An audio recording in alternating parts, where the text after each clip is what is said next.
Hey YouTube, this is Southern Prepper 1. It's been probably 3 weeks since I made a video, but I'm doing well. There's just lots to do, very busy.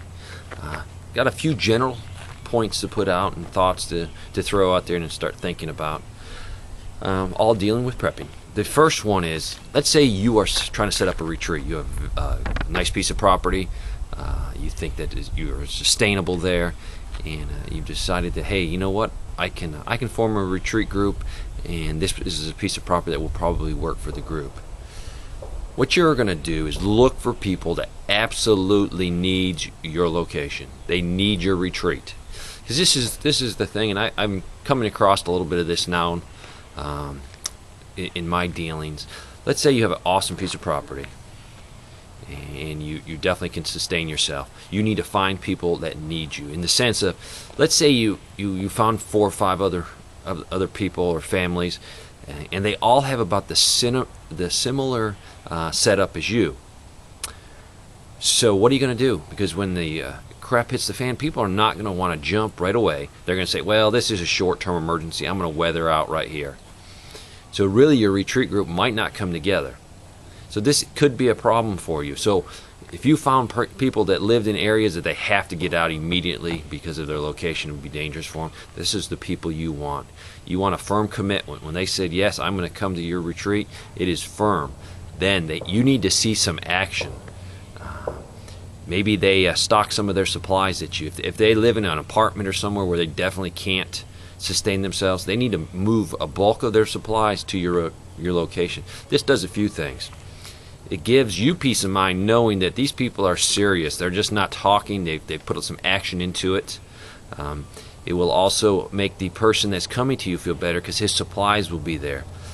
Anybody can walk a short distance very quickly if they didn't have to carry a lot of supplies. And it's impossible to bring a year's supply of food and all the things you're going to need if you don't have transportation. So if your plan is, well, I'm going to load the truck up and load the trailer, I'm going to drive there, you might not be able to make it there, or en route someone steals everything you have at gunpoint. So now maybe you can finish the travel to your buddy's retreat, but you end up getting there and you have nothing. That's not a good situation for him, because now he's going to have to share his supplies with you. But if you can pre-position your supplies there, it's going to build a lot of trust and unity between you two, because both of you know that this is for real. I'm doing more than talking, I'm putting some action behind that. So find people that need your group or need your retreat. Another thing I've really been giving a lot of thought is the saying, people say, well, when the crap hits the fan, I'm coming to your house. And people say, oh, no, you're not. And then some people say, well, it's okay if you bring some food with you. I'm at the point now where if you're going to come to my house, it means a few things. It means that everything you have worked for in your life, you might have worked 30 years building up your house, paying your house off, developing your piece of property.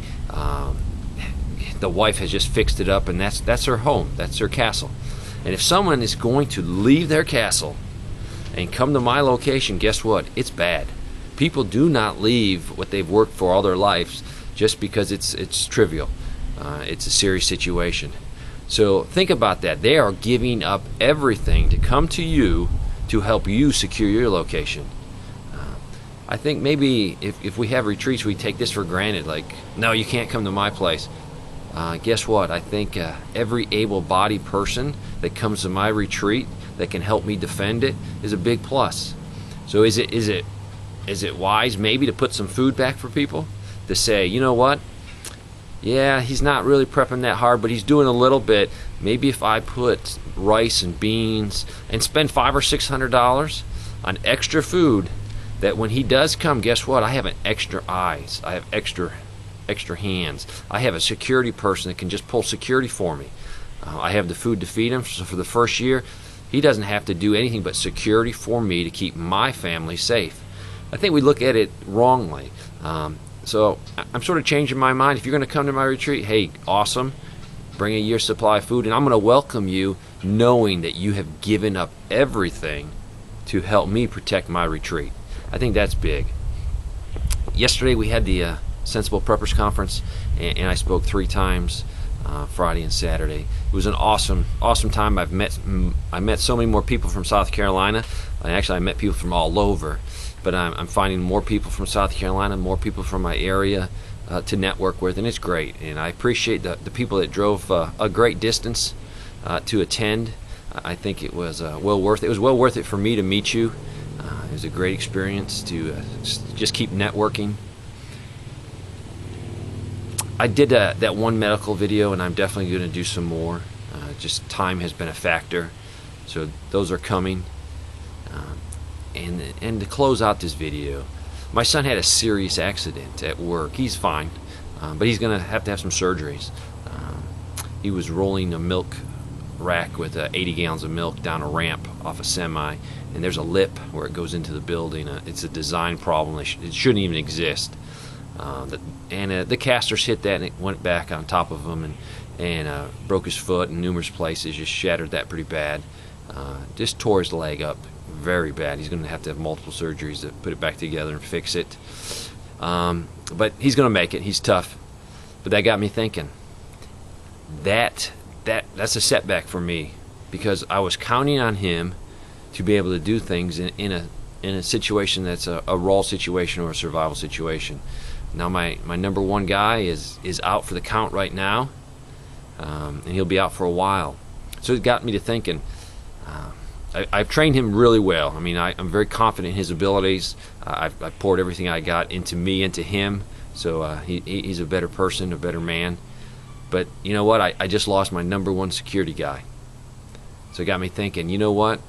If you have people, ladies, if you have teenage boys or teenage girls, you need to get them trained up to do any job at your retreat, and even security, because you never know.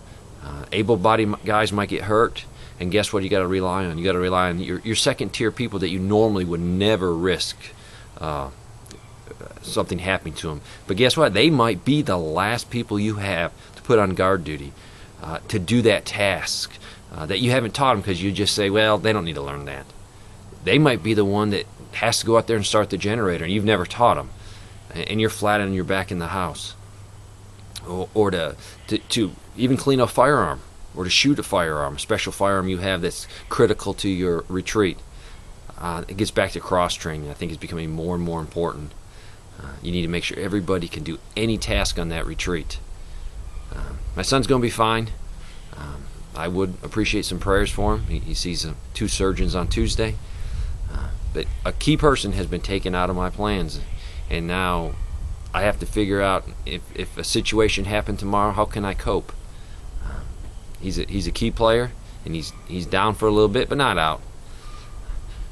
Appreciate you watching my channel. I hope these thoughts that I've just had in my head for the last few weeks are helpful. Thank you.